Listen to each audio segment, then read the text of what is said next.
Hello. Hello. नमस्कार मित्रा. नमस्कार. काय चालू आहे तुमचं? अतिशय मजेत. अरे मला माहिती पडलं होतं आपल्या ताईचं लग्न जमलंय म्हणे. बरं का? हा मग मी फोन केला नाही तुम्हाला हा. कारण मला ते सहज हातात पत्रिका घेऊन तुमच्या हातात द्यायची आहे. अच्छा.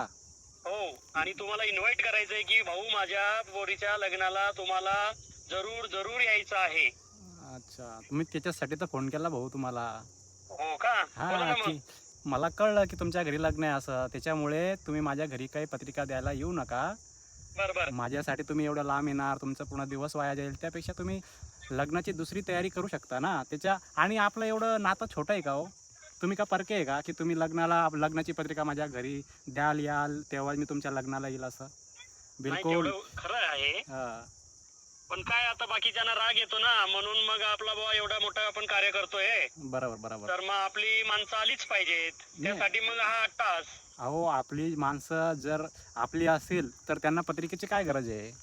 खरी गोष्ट आहे. हा, तर मग तिच्यासाठी मी फोन केला आणि मी प्रत्येक नातेवाईकांना असंच सांगतो की बाबा माझ्यापर्यंत येऊ नका, बरं. व्हॉट्सअपनेच पत्रिका द्या, मी तुमच्या व्हॉट्सअपच्या पत्रिकेला मान देऊनच तुमच्या लग्नाला हजर राहील.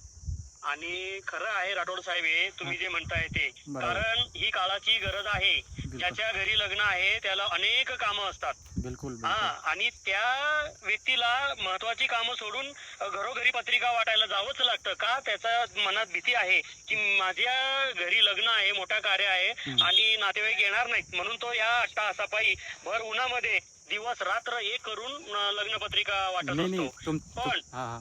तुमच्यासारखी जर माणसं सगळीच झाली किंवा सगळ्यांच्याच विचारामध्ये असं परिवर्तन झालं हा. तर कितीतरी सोपं होणार आहे.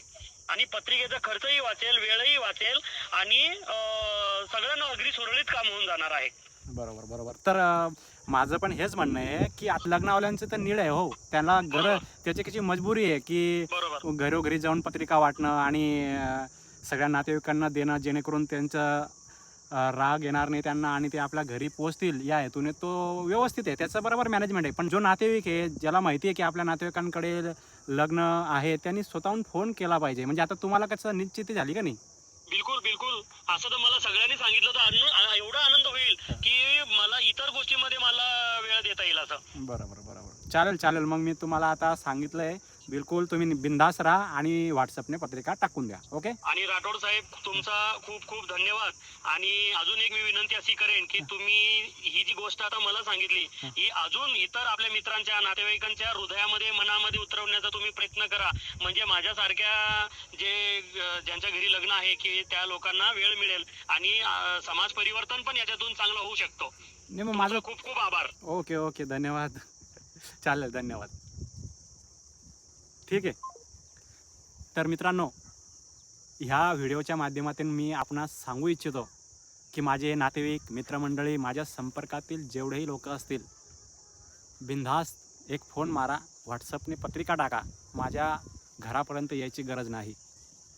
आणि मला व्हॉट्सअपने पत्रिका टाकली आणि किंवा फोनही केला तरी मी तुमच्या लग्नाला निश्चित हजर राहण्याचा प्रयत्न करेल. तुम्ही माझं चॅनल फॉलो नाही केला तरी चालेल, परंतु हा व्हिडिओ जास्तीत जास्त शेअर करण्याचा प्रयत्न करा, जेणेकरून ह्या सोशल मीडियाद्वारे पत्रिका वाटपाचा प्रचार प्रसार प्रत्येकांमध्ये झाला पाहिजे.